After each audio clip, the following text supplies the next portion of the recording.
Okay, quick video. I've been playing around with some of the ratings, some of the attributes in 2K'15, and I ran across some pretty interesting things. As you can see, some of the my ratings on the screen. Some of them aren't for my personal preference, but the majority of them I think are pretty goddamn vital when it comes to working matches. But mostly your stamina recovery, how much damage you can take, how much damage you deal out. Those are probably the most important ones, and your momentum. Things like how much damage you do with your legs or how much damage you do with your arms. That's up to your personal preference. Your agility, your strike speed, your grapple speed, that's up to your personal preference. But for stamina and your stamina recovery, I like to have my stamina anywhere within maybe the 70s or the maybe, I don't know, 80 might be pushing it for me, but anywhere in the 70s, high 70s or low 70s, that's good. Because if you have maxed out stamina, if you have stamina in the 80s and the 90s, you are going to be in that tie-up animation, those back and forth position switching animations at the beginning of the match. You're going to be in that for a pretty long while, and that's just going to drag on the match even further because you're going to progress the match slower. I don't like that. Not every match has to be like that, and for the majority of the matches that I see, they're like that. So I personally, I want to cut back on that and not have my opening sequence be so goddamn long. But besides from stamina, your stamina recovery to me is the most important. Because even if you have high stamina, if you have low stamina recovery, you're going to run out of stamina pretty fast. That's why I have my stamina recovery on 40. Because for me, I don't really do a lot of running around in the ring.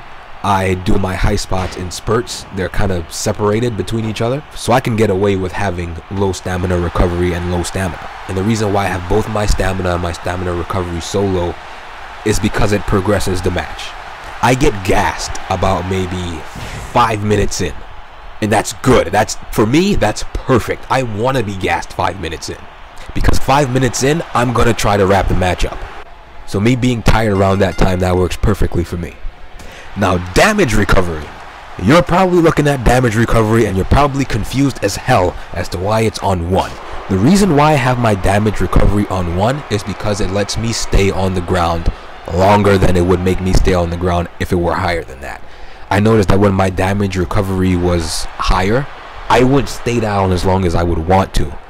But with it on 1, I don't really stay down as long as I would like to. I just get to stay down longer than the game would allow me to stay down had it been in the 90s or the 80s. So if you hit me with a big move and I don't do anything and I just lie there, I'm going to stay there longer, and it's going to take me longer to get up to that one knee animation. And when I'm in that animation, it's going to take me longer to actually get up from that animation, which is exactly the way that I want it. Now, as for the damage that I dish out with grapples and strikes, that's maxed out because, not because I'm the strongest grappler in the world or because I hit harder with strikes. That has absolutely nothing to do with it. The reason why I have it maxed out is because it progresses the match. If I hit you with a grapple, you're going to get damage. If I hit you with a strike, you're going to get damage. That progresses the match, so I have that maxed out. Now, as for my head damage, my body damage, my arm damage, my leg damage, I have those on 45 because I get damage faster. That also progresses the match. You don't have to hit me with 18 billion moves in order for me to get damaged. 4 to 5 minutes in a match, I'm probably going to be red, and you could probably start wrapping the match up by then. Works great for me. Now, my agility, which is probably one of my favorite ratings. I have my agility on 40 because that determines how fast you climb the turnbuckle. Now, for those of you who probably watched my last video, it starts out with me climbing the turnbuckle.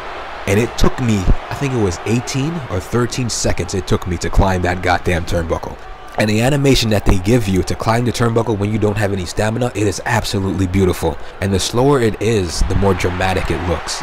And I have it on 40 because anything lower than that, it's too slow. It's a little bit too slow. I have it on 40 because it's a good slow. It's a I don't know if I'm gonna make it to the top kind of slow. And it works because if you climb the turnbuckle from the inside of the ring as opposed to going to the apron and then climbing it from there, your opponent stays on the ground. If you climb the turnbuckle from the apron side, your opponent's gonna get up. I don't know why they did that, but they seem to stay on the ground if you climb it from inside of the ring as opposed to from outside of the ring. Anyway, that's it, and I am gone.